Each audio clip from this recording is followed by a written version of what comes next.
So last class में हमने fuzzy logic start किया था। तो मैंने आपको लास्ट क्लास में बताया how fuzzy logic is different from Boolean logic, where in Boolean logic we take only two states, 0 and 1, but in fuzzy logic we assume that a human, we actually assume the actual behavior of human understanding, that is wherein we take into account partiality of our decisions, randomness of our decisions. So कोई चीज partially true भी हो सकती है, कोई चीज partially false भी हो सकती है. Accordingly, there will not only be two states, that's 0 and 1. We can have a number of states where our system will take any partial values between 0 and 1. So in fuzzy logic मैंने आपको explain किया, there are three steps to implement the fuzzy logic controller. The first step is fuzzification. Fuzzification is simply जहाँ पे आप input variables and output variables को define करते हो, assign the linguistic variables to these input and outputs, and also define their membership functions. Membership functions, जैसे मैंने आपको last class में बताया, membership function actually defines the variance of your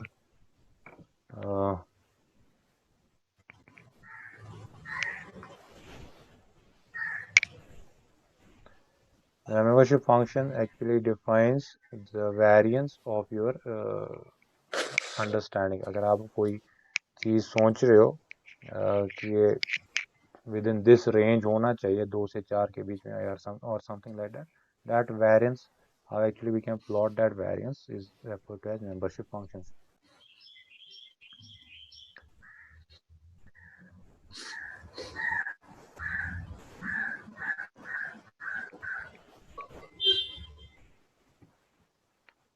So the first step was membership. First step was fuzzification. Input variables and output variables को define करना है, उनकी membership functions को define करना है. Now membership functions can take different forms, like triangular, trapezoidal, Gaussian, bell shape, sigmoidal. Second step is implication. In implication, we actually define our logic, our understanding. If input 1 is this and input 2 is this, then output should be this, something like that. Related to our example that we have taken, waiter को tip देनी है, so we have decided two input variables. One was the food quality, another one was the service quality. So we have defined five different membership functions for food quality and 5 different membership functions for service quality. And accordingly, we have decided for the output. If food quality is best, service quality is best, then output will also be T5. That actually describes a good amount of tip. If food quality is poor, service quality is also poor, then that defines T1. That means आपके जो tip होगा वो भी कम होगा. So ये जैसे हम सोचते हैं नॉर्मली, वही इम्प्लीमेंट करना है using if else logic. Continuing with implication, now there are actually, before going to defuzzification, implication के दो methods. There are a number of methods, but two important methods are actually defined in literature, जो normally use करते हैं, mostly use करते हैं. One is Mamdani and another one is Sugiono. Among this, again, Mamdani is actually mostly used. So अब ये implication of Mamdani, इसका मतलब क्या है?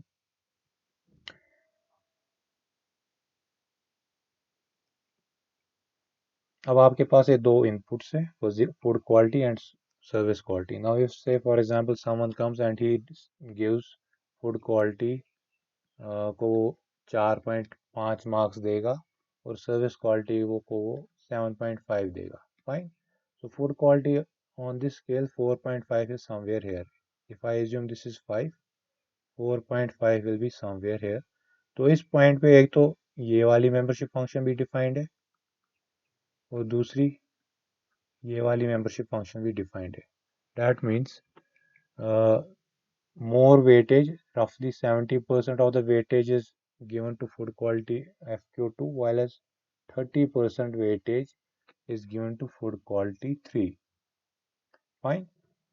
So कोई भी randomly आया उसने 4.5 marks दे दिया to food quality. So there are two membership functions now defined on this range that actually defines our fuzziness of the system. Food quality 2BA or food quality 3BA. और ऐसे service quality 7.5 means somewhere here. Service quality 3 is also defined. Service quality 4 is also defined.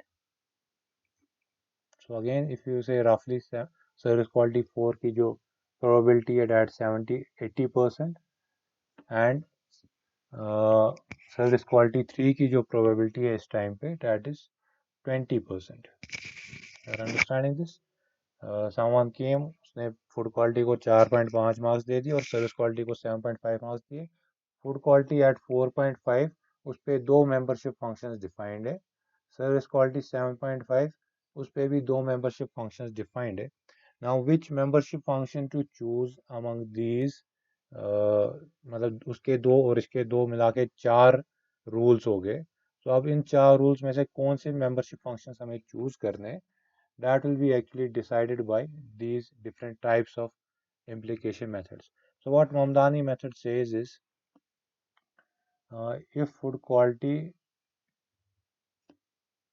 is FQ2 and service quality is, अब हमारे पास जो हमने define किया food quality को 4.5, उस पर फूड क्वालिटी एक तो FQ2 भी डिफाइंड है एंड FQ3 भी डिफाइंड है. ऐसे ही हमने सर्विस क्वालिटी को 7.5 मार्क्स दिए.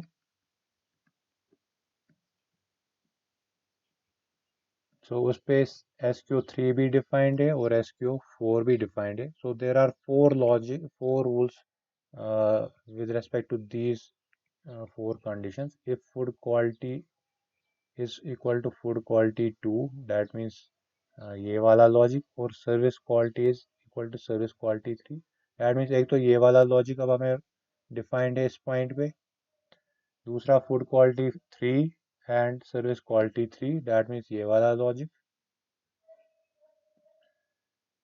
तीसरा food quality 2 and service quality 4, that means this logic. Food quality 3 and service quality 4, that means this logic.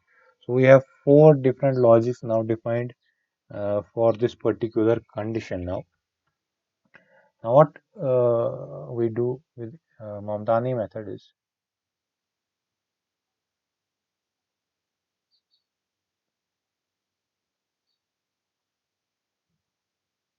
we'll first of all see the weightage of these. We'll define the weightage. This 70% here refers to, इसको मैं ऐसे लिख देता हूँ fuzzy logic में, mu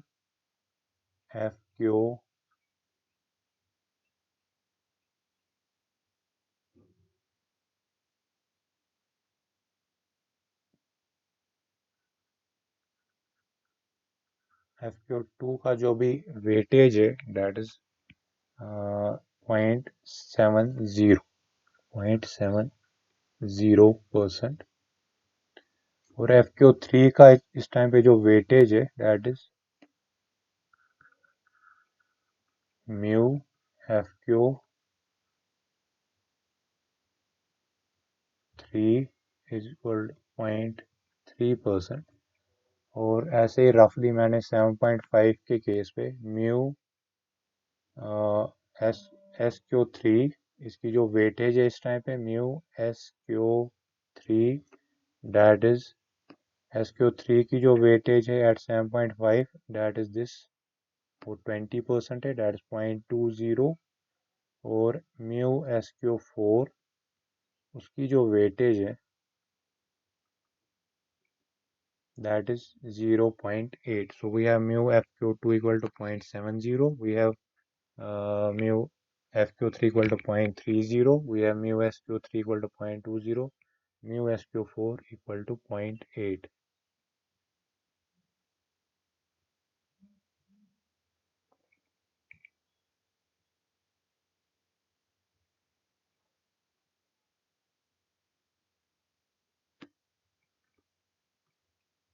mu fq2 is 0.7, mu fq3 is 0.3, mu sq3 is 0.2, mu sq4 is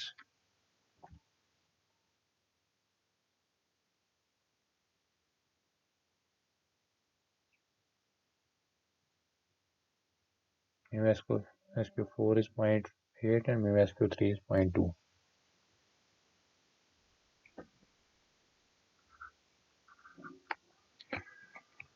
So these are the weightage to these three at fq equal to 4.5 and sq equal to 7.5. So food quality को मैंने 4.5 marks दिए। जब मैंने food quality को 4.5 marks दिए तो वहाँ पे दो मेंबरशिप फंक्शन है, FQ2 भी है और FQ3 भी है। तो उनकी वेटेज क्या है, that's 0.7 and 0.3। And service quality को मैंने 7.5 मार्क्स दिए, तो उसके उसके भी दो मेंबरशिप फंक्शन है उस टाइम पे, SQ3 एंड SQ4। SQ3 की वेटेज 0.2 है, SQ4 की वेटेज 0.8 है। Now I have four conditions. First condition is FQ2 and SQ3. Uh, First rule now at this point is defined as if FQ is FQ2 and SQ is SQ3, then tip will be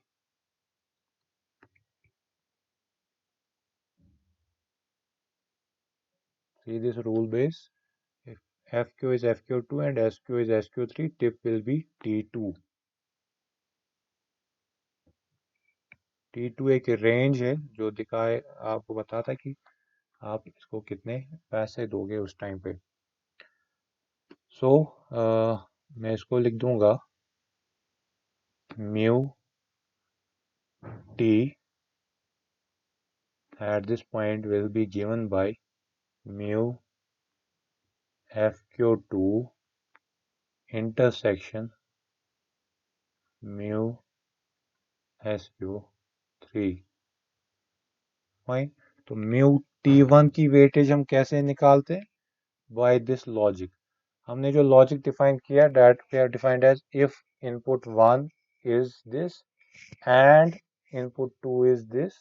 and का मतलब क्या है, and का मतलब है set theory में fuzzy theory and set theory और actually fuzzy theory follows the set theory. And का मतलब है सेट थ्योरी में intersection. If I had written there if F Q is F Q two और S Q is S Q three, फिर मेरा जो rule base होता वो टोटली डिफरेंट हो जाता। क्योंकि यहाँ पे हमने एंड यूज किया है, तो दैट मीन्स जो हमारा आउटपुट का वेटेज होगा that will be given by the intersection of these two weightage, that is mu F Q two and mu sq3. So in this case, mu sq2 is point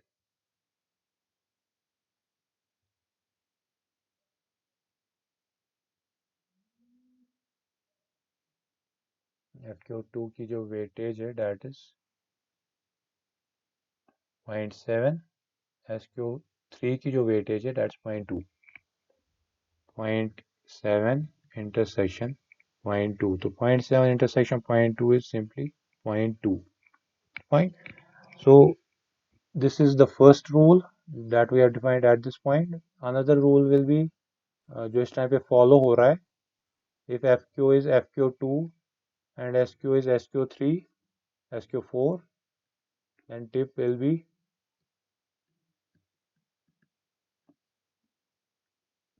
mu t2 का जो weightage है that will be 0.2, then tip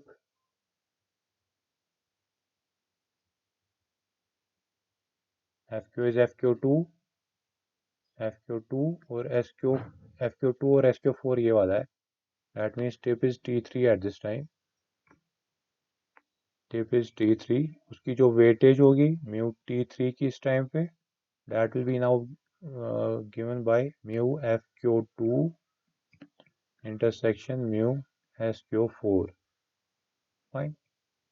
So mu fq2 is 0.7 intersection mu sq4 is 0.8, 0.7 intersection 0.8 is 0.7. So ये आपका दूसरा rule हो गया. Fine. तीसरा rule, if fq is fq3 and sq is sq3, उस टाइम पे अगेन म्यू t3 है. Mu t3 का वेटेज उस टाइम पे क्या होगा? This is first rule, this is second rule. जो आपका थर्ड रूल है that is mu t3 is again intersection of mu fq3 now intersection mu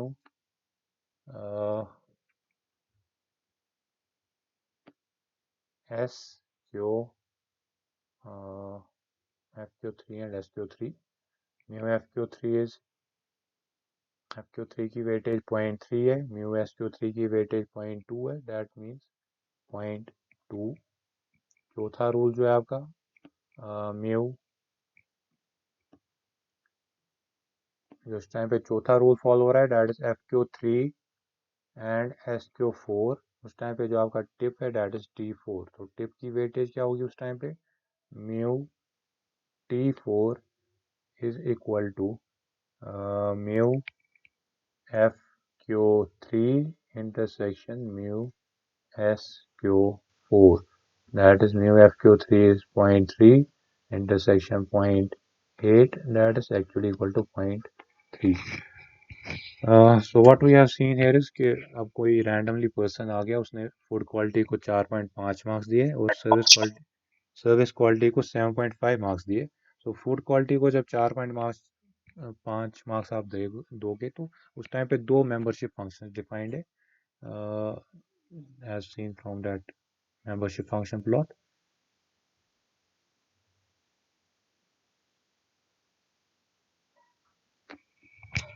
From this plot you can see at mu q equal at 4.5, एक तो food quality 2 भी defined है, food quality 3 भी defined है. Food quality 3 की जो weightage है that is 0.3 and food quality 2 की जो वेटेज है डैट इज 0.7. और जब आपने सर्विस क्वालिटी को 7.5 मार्क्स दिए तो सर्विस क्वालिटी 3 भी डिफाइंड है. Service quality 3 is 0.2 and service quality 4 is 0.8. ये मैंने रैंडमली कुछ भी नंबर्स इसको दे दिए.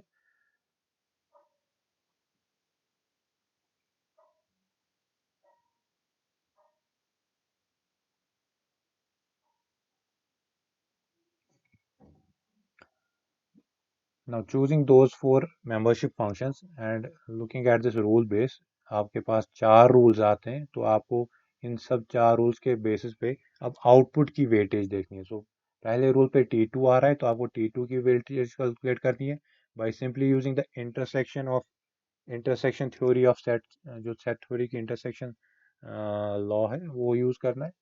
इस रूल पे जो इंटरसेक्शन होगा वो उस हिसाब से वेटेज कैलकुलेट करनी है T3 की. इस हिसाब से इस रूल पे जो आउटपुट का वेटेज आएगा again using intersection calculate that. इस रूल पे आउटपुट का जो वेटेज होगा again calculate that using. So this method what we are actually adopting here is known as the Mamdani method. Mamdani method में intersection of inputs करते हैं, accordingly output की weightage देखते हैं. अब आपके पास 4 आउटपुट्स आ गए तो जो आपका नेट आउटपुट होगा that will now be mu T2 जो पहले रूल से आया इंटरसेक्ट यूनियन म्यू T3 जो सेकंड रूल से आया, म्यू T3 जो तीसरे रूल से आया, म्यू यूनियन म्यू T4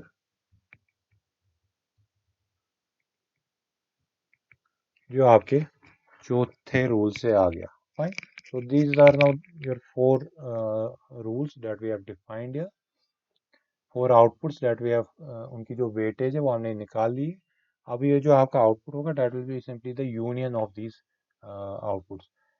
अब ये ऐसे I will show you how we have to. do this.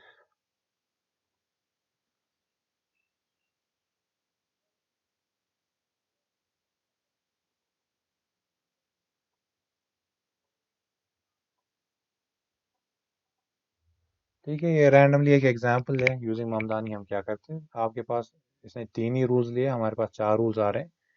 तो पहले सिस्टम पहली बार वेटेज देख ली एनएस की।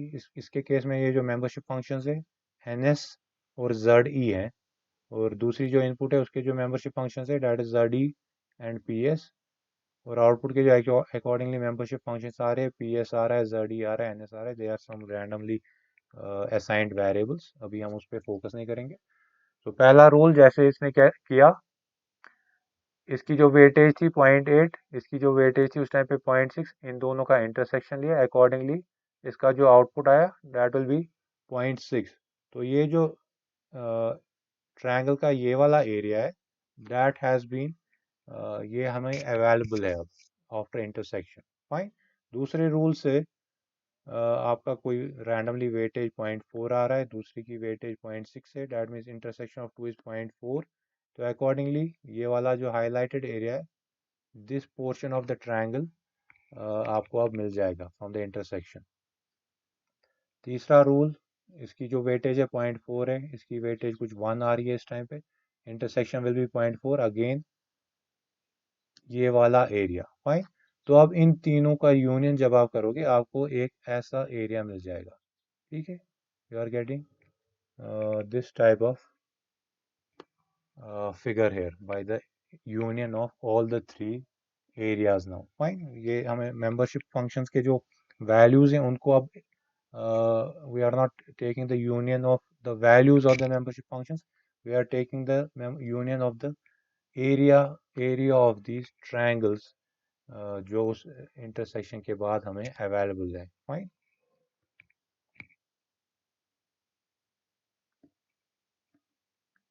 So this union here is not actually the union of uh, these values, that's 0.3, 0.2, 0.2, 0.7 के जो values हमें obtain हुए, इनका intersection नहीं है ये जो इसके नीचे area आ गया after intersection, उनका जो फिर हमने union लिया वो वाला union आपको लेना है।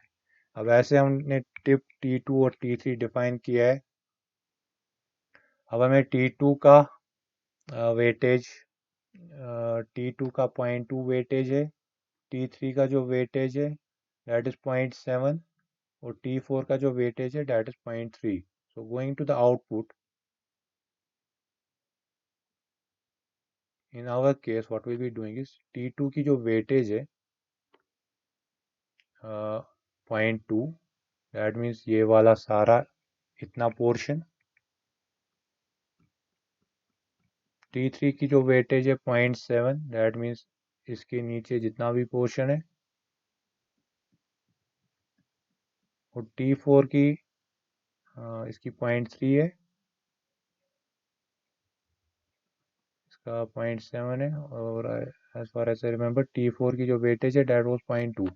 Fine, whatever. तो इसका जो एरिया है इसके नीचे, ये हमें यूनियन के बाद आ जाएगा। these areas of these, the area of the triangles will be obtaining the area of the triangle after union of these three fuzzy sets।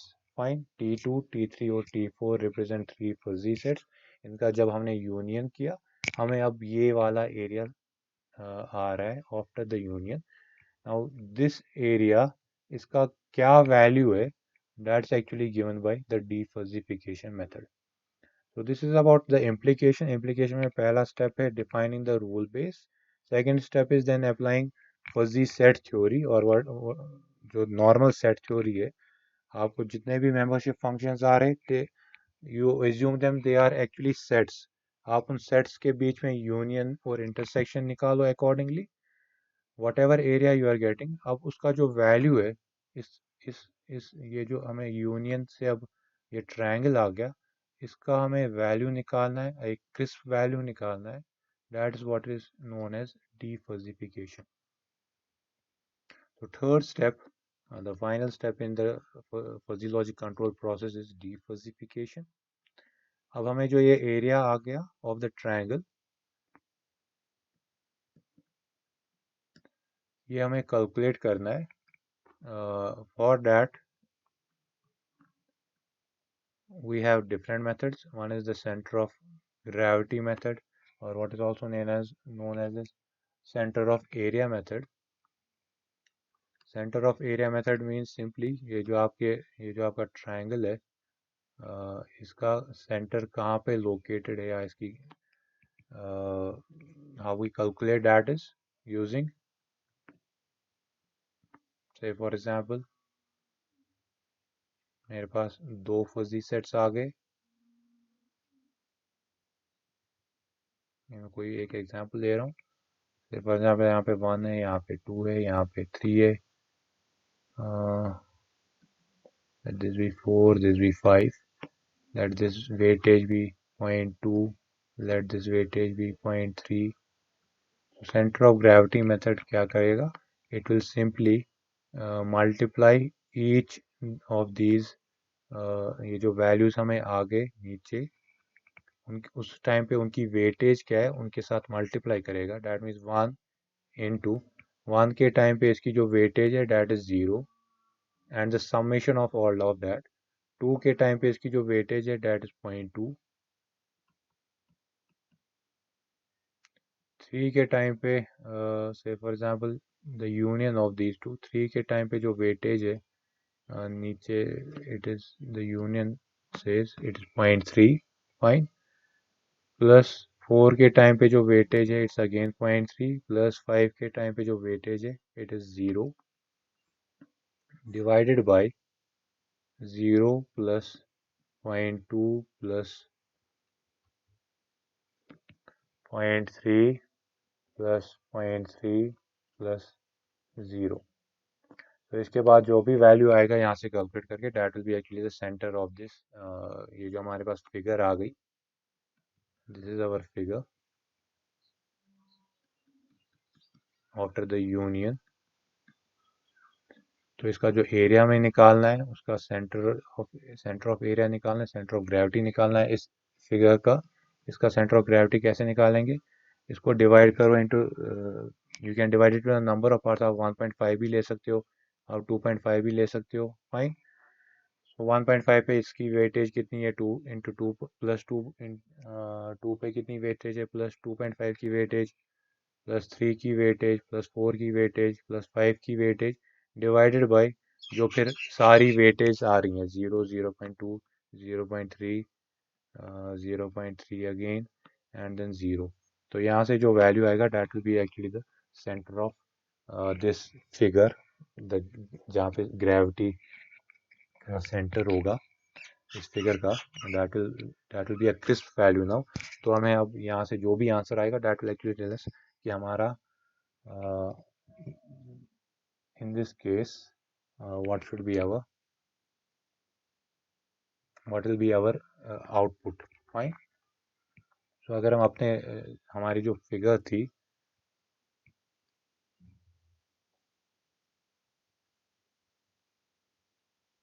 so again center of gravity is the most widely adopted defusification method. तो हमारी जो figure है that's somewhere something like this. तो इसका centre of gravity अब निकालना है. बाकी ये जो पोर्शन है you can delete that.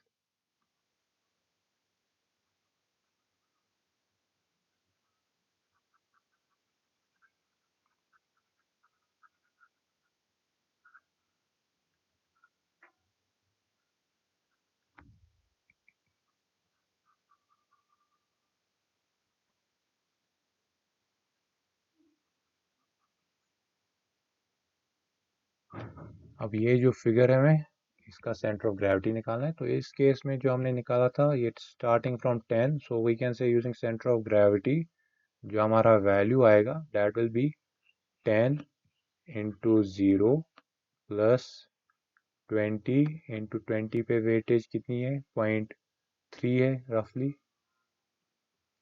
Plus 30 पे वेटेज कितनी है? 30 पे वेटेज 0.7 है, प्लस 40 पे वेटेज इट्स 0.2,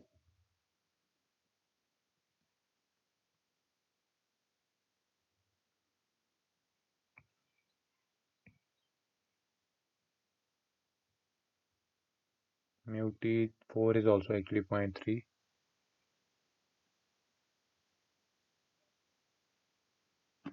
ये भी 0.3 है, there is no 0.2. 40 into 0.2 plus 50 पे वेटेज जो है वो अगेन 0 हो रही है। तो आप बीच वाले पॉइंट्स भी ले सकते हो 45, 35, 25, उससे जो आपकी एक्यूरेसी है वो बढ़ जाएगी। Divided by individual weightage that 0 plus 0.3 plus 0.7 plus 0.3, तो आपका जो ये 10 into 0 दैट 0 प्लस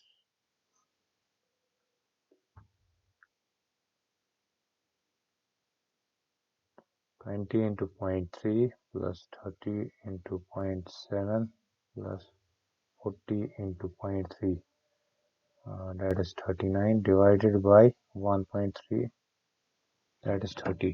तो इसका जो आउटपुट आ गया that is 30. तो इसका मतलब क्या है, अब आपने जो वैल्यूज दिए थे, आपने फूड क्वालिटी को 4.5 दिया था, आपने सर्विस क्वालिटी को 7.5 दिया था, तो आपका जो अब आउटपुट आ रहा है यहाँ से that is coming out to be 30. तो आप you can give rupees 30 to the waiter. So this is one method of defalsification, that is the center of gravity method, since it's most widely adopted one. uh, we can There are other methods also. Second method is simply the mean of maxima method. Mean of maxima क्या बताता है कि ये जो different figures हमें आ गई थी जिससे एक्चुअली हमने ये यूनियन बनाया था, उनका जो भी मैक्सिमा होगा, से फॉर एग्जाम्पल इसका मैक्सिमा 0.3 है, इसका मैक्सिमा 0.2 है, उनका मीन निकालना है 0.3 प्लस 0.2 डिवाइडेड बाई 2, जो भी मीन आएगा that is the second method. Third method is simply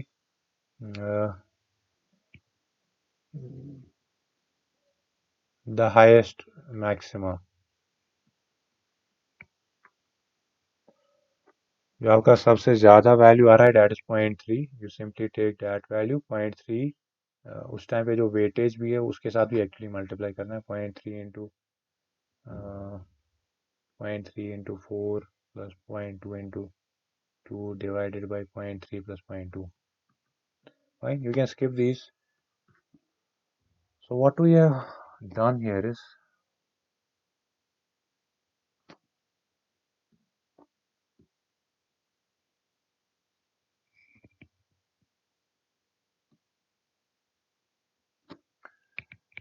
ये किताब की एग्जाम्पल है.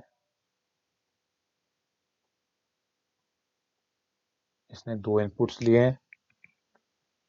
इसका जो इनपुट है that is food and service, और इसने जो मेंबरशिप फंक्शंस अलॉट किए हैं, एक तो इसने फूड को या तो बैड किया है या तो डिलीशियस किया है. Only two membership functions are defined for food, bad and delicious. Service की इसने तीन मेंबरशिप फंक्शंस डिफाइन किए, पुअर, गुड एंड एक्सीलेंट.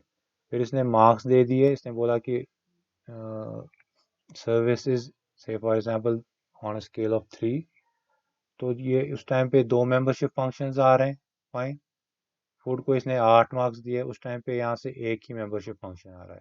तो इन दोनों का इंटरसेक्शन आपको लेना है. ठीक है. इंटरसेक्शन लेके आपका जो आउटपुट आया that is say for example 0.3, और इसके जो आउटपुट है अगेन टिप ही है, that is cheap, average and generous. तीन मेंबरशिप फंक्शंस डिफाइन किए.